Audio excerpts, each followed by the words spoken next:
Welcome back, ladies and gentlemen, to Go For SC2 Monday. I'm Madals, and this is map number 3 of a best of 3. We've got two players who represent Alien Invasion duking it out, and it's been a pretty sweet series. Spawning to the lower right hand position of King Sejong Station, we've got the green Terran player, Lillekanin. Spawning to the top left, the yellow Protoss, CPU. CPU was able to take game number 1 of this best of 3. Lillekanin leveling out in the second game after a bit of a failed blink all-in came from CPU. So this is going to be a very interesting third game, especially since in game 2 both of these two players opted to stay on one base for an exceptionally long time. Double gases, a game being taken by CPU. He has utilised this in both games so far, but the difference is in game number 1 he didn't actually get the full 3 probes in each, he just went for 2. Again, a very early gas from Lillekanin. This gas exceptionally early actually, so will be a factory following on from this. But CPU, he's going to be proxying probably a Stargate here. In this position, proxy Stargate quite likely. SCV just going to run across the map, going to see what's going on. Won't immediately give away what's happening. Cybercore coming down. 4 probes in a gas that is realised though. Corrected quickly. Factory should now get started up by Lillekanin. And this is going to be really interesting to see how these two interact, what kind of dukes come down, and what kind of things start happening. But Lillekanin comes up, gets his first scout down now, going to see the Cybercore in its way. And it shouldn't immediately raise alarm bells that there's 6 probes in gas. He knows there will be some tech coming, but it doesn't necessarily have to be proxied. The bigger alarm bell is the lack of the second pylon. That's what gives away the fact that there's a proxy. No second pylon simply means that it's somewhere out on the map. If it's not down on the natural, if it's not hidden away somewhere, where is it? What's it doing? As just a flat up response, we should almost definitely be seeing a Widow Mine out first from this factory, just to be on the safe side, because once you get down, obviously the Widow Mine, you've got a bit of additional defense up against any kind of proxy Stargate play. And that's always going to be your most important thing. Over now comes this probe. Going to take a little peek around everything that's here. Not too much seen, not too much done.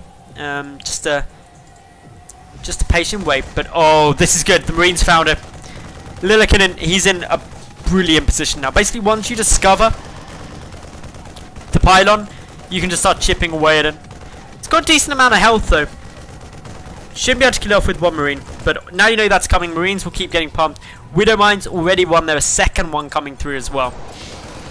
It's going to be very hard to stop this. Chrono Boost should allow that Oracle to get out, but it will only just be the 1 unit out of that Stargate, which is annoying. Stalker coming over to try and save this. The Marine will die. The pylon survives. Okay, that's actually really nicely done. Waste a bit of energy on this Oracle, but hey, Lillekanin should know that there's been plenty of time. Sees the Widow Mine. That may be an indicator that's the only one. Still waiting. It's going to be really tough now to see what happens. So, Oracle's still trying to find anywhere it can go. Didn't manage to get the SCV there. But coming in from the other side. Energy all pretty much gone though. And he got like 1 kill. Not really worthwhile. Drop going to come over first to pick away at that pylon. Prevent the Stargate from producing anything further. And then just coming back. And he's likely to get the second Widow Mine here. Just to come and start attacking against this. CPU, he's going for the same build that he did last game, up to the 4 gates with Blink following on from a Stargate opening. Quite interesting to see these two utilising relatively similar styles. Lillekanin again engineering bay block, that natural base. And while it's obviously not preventing a natural coming down, it's also giving away that there isn't a natural base. Nice little detonation on that. Widow Mine gets the first blood of actual big units, and well, that's always really strong. There was a Marine that died before that, but an Oracle, that's an expensive loss, not one that you really want to have. Once it's dead, it can't actually come back again. Can't try and pay for itself at a later stage of the game. It's just dead and gone. The Blink Stalker play now going to be coming through. Where is the probe? Okay, probe following on. Quite a long way away for that proxy pylon for now. Oracle placements, Widowmine placement's really good, Bunker placement's really good. It's going to be so hard to try and go for this Blink Stalker all in. It hasn't been seen yet, but it's the same build pretty much as last game. There's no high ground vision either, so it's got to come up the front. But with the bunkers there, with the tank there, this is going to be a big challenge for CPU to try and make it work. Additional chrono boosts on these gateways, just pumping as many Stalkers as possible. But the second tank, it's on its way. A Banshee's on its way, and the bunkers are up. And these bunkers are just situated perfectly to stop a Blink Stalker play. They're just completely covering any potential avenue in. There's a small bit here where units can get through, but there's nothing for high ground vision. Up come the Stalkers now. They're going to be met by a bunker. The repair not yet going down, but a tank is still there. Down goes the bunker, actually a nice pick off before a repair was able to be used. But still the Stalkers have to be a bit careful. Picking away now at these supply depots. Gets one. Supply blocking Lillekanin, that's always nice. Going to be able to try and get the second one too. Will secure it. Quite a big supply block now for our Terran player, who does not have another supply depot yet started. Additional warpins plus the mothership core for high ground vision. Always strong. Stalkers from afar picking away at anything they can. The mothership core is a variation from last game. This wasn't seen in map number 2. An attempt to move in from the side likely to come out. Remember, there was the nerf to the mothership core vision range to prevent it being super easy to use against this. The other important thing to note is, ooh, nice hit there. The other important thing to note is that the mothership core knows there's something there, definitely. But also, by having this Widowmine, you can see where your opponent's moving to try and preemptively position your tanks and army to defend well against him. But an aggressive play now by CPU, he's going for this. A point defense drone has been used. It's out of energy nearly instantly though. A Widowmine to the side, gonna get a nice big hit on a lot of those Stalkers. The tank still alive. Tech Lab down before Stim. That's a big difference. This push going full aggressive mode. Mothership core, well, that's nowhere to be seen. That's dead and gone. And well, a lot of damage is being achieved now. Tanks 2 shelling away at these Stalkers.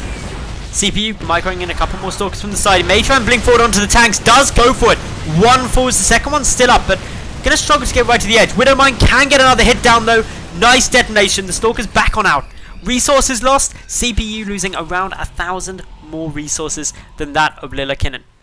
Lillekanin lost 9 workers in total throughout that aggression. But is it enough yet? More Stalkers coming through. A bunker salvaged. 2 tanks yet again on the field. And the Stalker count a lot lower. CPU is not done yet though. He wants to get this kill. The tanks can't actually reach to stop this barracks getting killed off. That's frustrating. Really hurting production now, since that was the only one. Stalkers being blinked like mad trying to defend against this, but the high ground vision is what's starting to lack. 2 Banshee forward, but they do not have cloaks, so not going to be able to chase down those Stalkers and get more damage done. Waiting now. Still, we've got a bit more pressure from these Stalkers. They're not done yet because there isn't really a transition. A big forward blink trying to take out those tanks. There's no stim on these Marines, but the Banshee getting a lot of damage down. So are the tanks. All of the Stalkers are now dead. And Lillekanin, he's in a very dominating position now in this third map. He's got more army. Where are all the probes? The probes have been... Oh, wow. Okay, so I didn't even notice the Banshee. Well done to Lillekanin. He was able to take that 2-1. Nice defense.